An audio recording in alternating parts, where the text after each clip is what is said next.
Delhi high court ने कुलदीप सिंह सेंगर की सजा सस्पेंड कर दी है। ये वो लड़की है जिसका रेप कुलदीप सिंह सेंगर ने किया।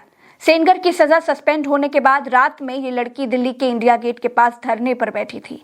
भाजपा राज में दिल्ली की पुलिस जिस तरीके से इस लड़की को बर्बर तरीके से उठा करके ले जा रही है, उसे देख करके लगता है कि सेंगर नहीं, दोषी तो ये लड़की है।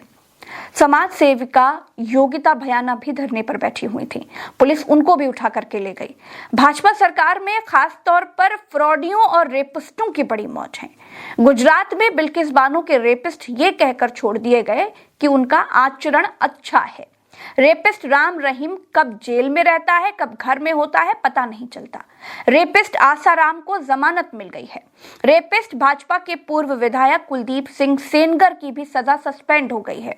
ये उनके राज्य में है जो बेटी बचाओ का नारा बहुत जोर से लगाते हैं। दिल्ली हाई कोर्ट ने कुलदीप सिंह सेंगर को जमानत दे दी है। कानून की किताब क्या कहती है मैं नहीं जानती दोस्तों, लेकिन समाज में साफ संदेश गया है कि जिसके पास पैसा है, जिसके पास पॉलिटिकल पावर है, उसके लिए कुछ भी नामुमकिन नहीं है, चाहे वो हत्या करे, चाहे वो रेप करे। कुलदीप सिंह सेंगर को दिल्ली हाई कोर्ट ने सिर्फ जमानत ही नहीं दी है, रेप केस में उम्र कैद की सजा को भी सस्पेंड कर दिया है। कोर्ट ने कहा है कि रेप का यह मामला प्रथम दृष्टया गंभीर यौन उत्पीड़न की श्रेणी में नहीं आता है। पॉक्सो एक्ट के तहत गंभीर अपराध बनता हुआ दिखाई नहीं देता है, क्योंकि सेंगर साहब कानून की नजर में पब्लिक सर्वेंट नहीं है। इस आधार पर उनकी सजा को अपील लंबित रहने तक सस्पेंड किया जाता है। एक बात पूछती हूँ, ठाकुर कुलदीप सिंह सेंगर और गायत्री प्रसाद प्रजापति पर लगभग सेम चार्जेस है ना? गायत्री प्रसाद प्रजापति को भी रेप केस में आजीवन कारावास की सजा हुई है। इस तरह तो प्रजापति की भी सजा रद्द कर दी जानी चाहिए थी। औरत पर हाथ डालने वाले तो दोनों विधायक थे ना। लेकिन अंतर इतना है कि गायत्री प्रजापति विपक्ष का विधायक था और जाति से पिछड़ा है।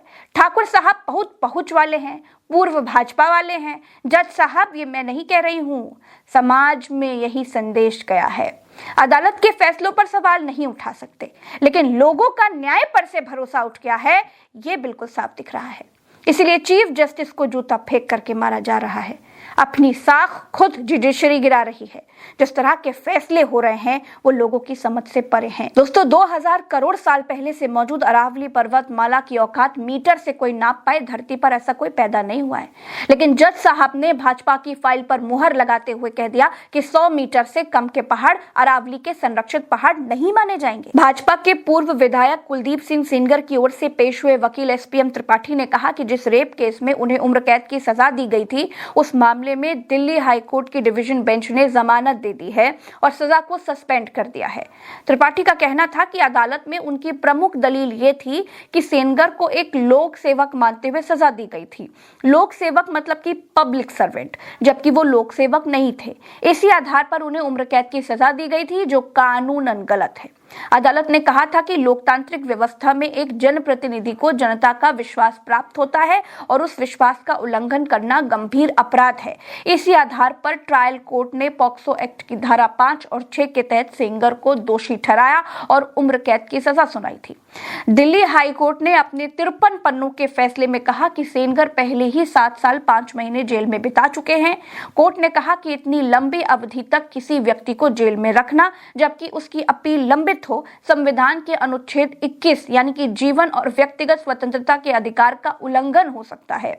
सेंगर करीब 7 साल 5 महीने जेल में रह चुके हैं, जो पॉक्सो एक्ट में 2019 के संशोधन से पहले निर्धारित न्यूनतम सजा से भी ज्यादा है।